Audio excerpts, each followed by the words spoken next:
Nous avons voulu faire une activité qui était inclusive, donc une activité qui était accessible aux personnes ayant une déficience intellectuelle et aux personnes aussi ayant un trouble du spectre de l'autisme. Donc, c'est vraiment une activité qui s'adresse à tout le monde, de tout âge. Jusqu'au 17 mars se déroule la Semaine québécoise de la déficience intellectuelle. Et pour l'occasion, une grandiose chasse au coco est organisée au profit de la Fondation pour les personnes déficientes intellectuelles du Bas-Saint-Laurent.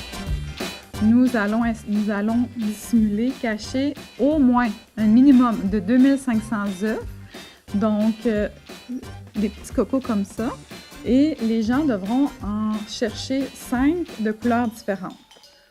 À l'intérieur, il va y avoir un petit chocolat, question de gâter les enfants.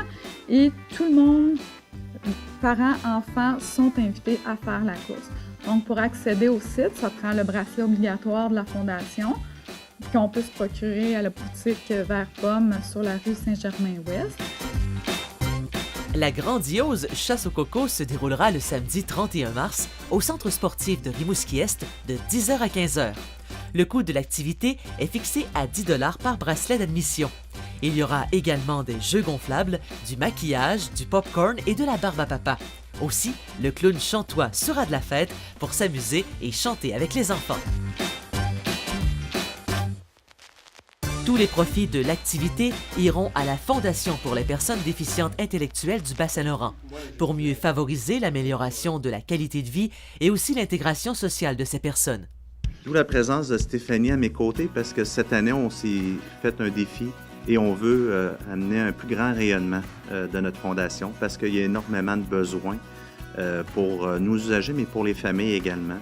Donc, juste l'année passée, on a octroyé pas loin de 10 000 $ en termes de support à des usagers, à des familles. Exemple, achat de supporté pour des camps de jour pour permettre à des familles d'avoir du répit, permettre à un usager d'avoir une adaptation au niveau de son vélo.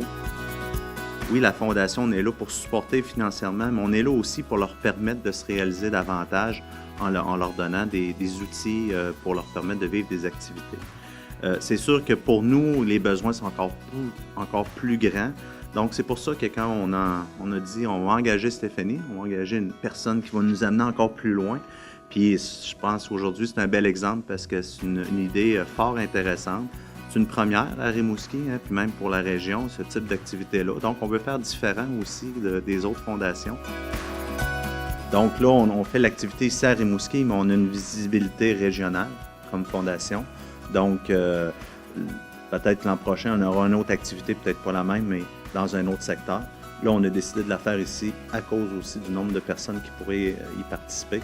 Donc, on y va étape par étape, mais il y aura d'autres activités qui vont venir éventuellement dans le futur. Je sais que Stéphanie est là-dessus et qui va nous permettre aussi de rayonner, pas juste à Rimouski, mais ailleurs aussi dans la région.